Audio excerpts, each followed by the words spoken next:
नमस्कार सर, मेरा नाम राजू है। एक कमेंट बहुत अच्छा आया है। राजू सर, प्लॉट लो ना लो, एक नॉर्मल साइज का घर लेना चाहिए। इतना बुरा दिन आएगा, मतलब घर लेने में कोई बुरा आइडिया नहीं है, छोटा सा घर लेना है।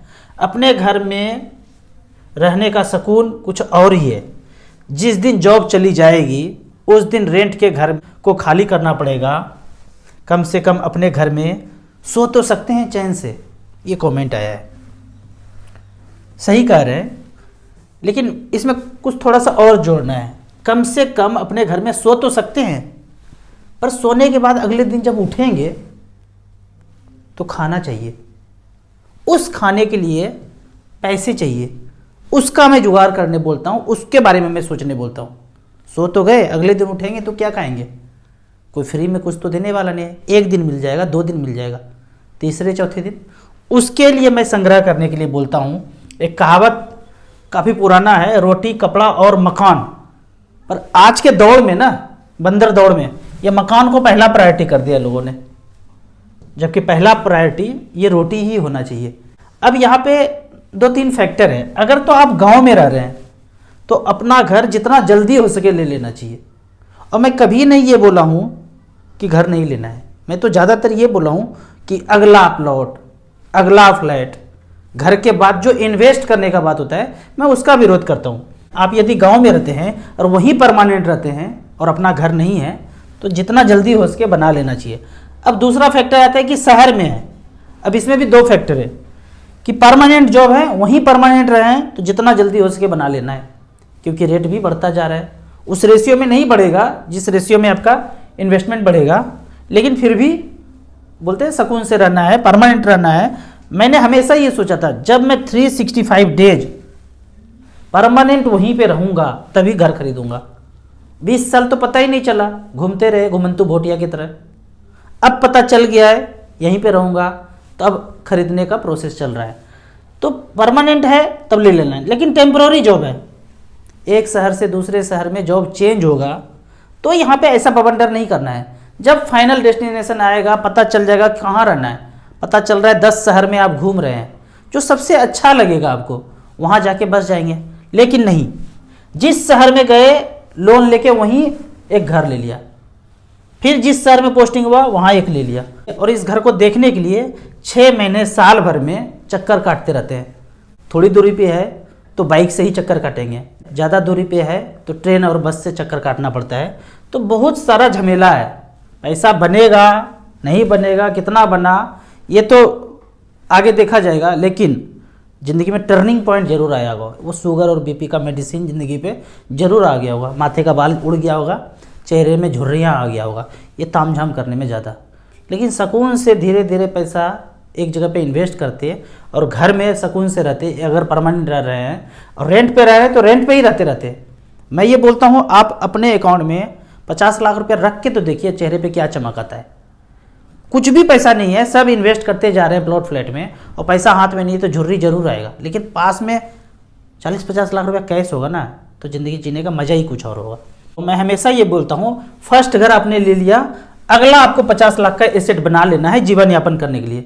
कुछ भी हो जाएगा तो भाई वो जो पहला चीज़ होता है रोटी, वो मिलने के लिए इतना एसेट हो चुका है। अब मेरा जो बगावत है ना, वो प्लॉट फ्लैट में इन्वेस्टमेंट से, कि मैं इन्वेस्ट करूँगा। अरे ये प्लॉट है, ये फ्लैट बन रहा है, इधर से फ्लाईओवर निकल रहा है, इधर IIT आ गया, इधर ये भी आ गया, यहाँ ले लेंगे तो अरबपति बन जाएंगे। वो जो सोच है ना, इन्वेस्ट करूँगा, करते करते ऐसा हो गया है पूरे शहर का हाल, गांव में भी हाल, कि ज़मीन एक छोटा सा टुकड़ा 100 गज का लोग ले ही नहीं सकते। जो ज़रूरतमंद है वो अफोर्ड ही नहीं कर सकते हैं।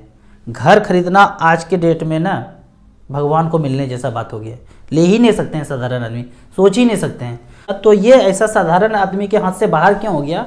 क्योंकि सबका लालच यहीं घुसा हुआ है कि यहाँ इन्वेस्ट कर दूंगा तो बढ़ जाएगा, यहाँ इन्वेस्ट कर दूंगा तो बढ़ जाएगा। कुछ नहीं बढ़ पाता है लंबे समय में। अगर आप 30 साल 40 साल को कैलकुलेट करके बैठेंगे तो कुछ भी नहीं बढ़ता है। अब मुझे जो कोई फ़ोन करते हैं ना, आप कहाँ रहते हैं, तो मैं तो बोलता हूँ मैं स्वर्ग में रहता हूँ। स्वर्ग से सुंदर, सपनों से प्यारा। मस्ती ये है कि रेंट पे हूँ, अपना नहीं है। तो लोग बोलेंगे कैसी बातें करते हैं, रेंट पे कोई मज़ा आता है? ये जो मज़ा वर्ड है ना, मज़ा वर्ड अंदर से आता है। जो संसार में ढूंढने चलेंगे ना मज़ा, वो मज़ा आएगा नहीं। 1 दिन 2 दिन तो मज़ा दे सकता है संसार का चीज़, जो मज़ा एक्चुअल में वो अंदर का चीज़ है। हमें कभी फील ही नहीं हुआ कि मैं रेंट पे रहता हूँ। 20-25 साल बचपन से तो मैं रेंट वाले घर में ही रहा, कभी फील ही नहीं हुआ। मेरे जितने दोस्त से सबके अपने अपने घर थे, लेकिन मुझे कभी फील नहीं हुआ कि मैं रेंट पे रहता हूँ। मस्ती से पढ़ता था, भरपेट खाना खाया, मस्ती से पढ़ा। ये कभी दिमाग में नहीं आया कि अपना घर नहीं है, रेंट पे है, क्या सोचेगा, ये सब कभी नहीं सोचा। तो इस तरह से चलता गया ज़िंदगी। जो लोग ये बोलते हैं ना कि रेंट पे कैसा मज़ा, तो उनके लिए ये समझ से परे है। तो उसको एक उदाहरण देता हूँ। एक सेंटेंस बड़ा फेमस सा चल रहा है, घूम रहा है व्हाट्सएप यूनिवर्सिटी में, मंदिर में, सब जगह पे, कि भगवान को जानो नहीं मानो। भगवान को जानो नहीं मानो, मान के बैठ जाओ। अगर बुद्ध जी मान के बैठ जाते ना तो वो जान नहीं पाते। अब एज पर साइंस स्टूडेंट, हम तो साइंस मैथ के स्टूडेंट हैं, मैं ये कहता हूँ कि घर में एक कुर्सी है, मान लेते हैं, लेकिन घर में जब गया जानने के लिए तो कुर्सी है ही नहीं। मान लिया घर में कुर्सी है, मान लिया भगवान है, पर ढूंढने गए तो भगवान है नहीं। मान लिया कि कुर्सी है, पर घर में देखने गए तो है ही नहीं। भगवान को मान तो लेंगे, पहले मानेंगे, उसके बाद जब जानने की कोशिश करेंगे और निकलेंगे ना तो पता चलेगा संसार में कहीं तो है ही नहीं। सब जगह से थक हार के बैठ जाएंगे, तब पता चलेगा ये तो अंदर में ही है, अपने ही अंदर है। पूरा अस्तित्व जिस चीज़ से बना है, हम भी उसी से निर्मित हैं, तो भगवान हमारे अंदर ही हैं। भगवान बुद्ध सारे तरह का प्रक्रिया कर लिए, सारे तरह का विधि कर लिए, जब हार के बैठ गए बोधि वृक्ष के नीचे, सब कुछ देख के हार गए, नहीं मिले और अपने ही अंदर घुसे, तब जाके ज्ञान की प्राप्ति हुई। तो थक हार के अंदर ही जाना है। जो मज़ा बोलते हैं ना कि मज़ा कोई बाहर की दुनिया में नहीं रखा हुआ है, अंदर ही रखा हुआ है। तो रेंट पे रहेंगे, अपना घर पे रहेंगे, अपना घर में रह के भी लोग उब जाते हैं। तो मज़ा हमेशा हर हाल में वो अंदर का चीज़ है, बाहर की चीज़ से मज़ा नहीं आएगा।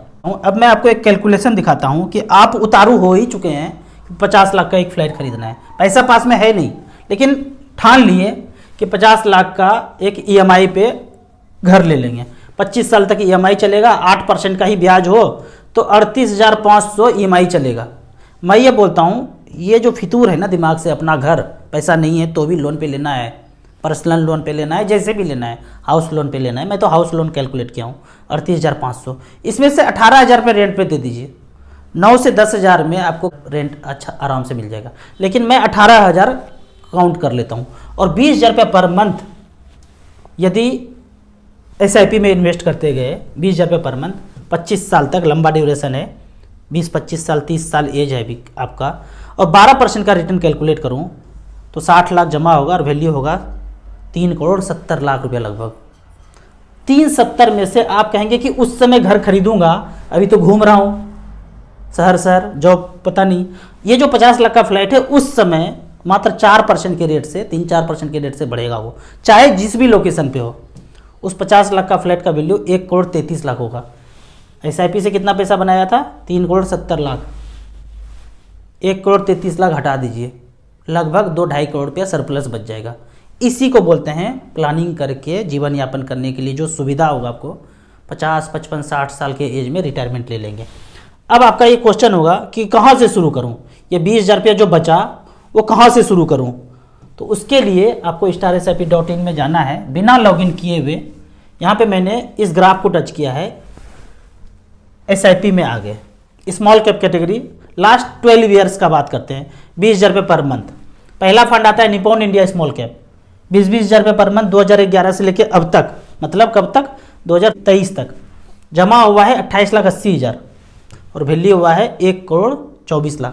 वो 20,000 रुपये दे रहे हैं ना जेब से EMI, वो देने नहीं बोल रहा हूँ। अगर घूम करके जॉब कर रहे हैं तो पता ही नहीं है कि रहना कहाँ है, तभी घर लेना है जब पक्का पता चल गया 365 दिन मरते दम तक यहीं पे रहना है, नहीं तो नहीं लेना है।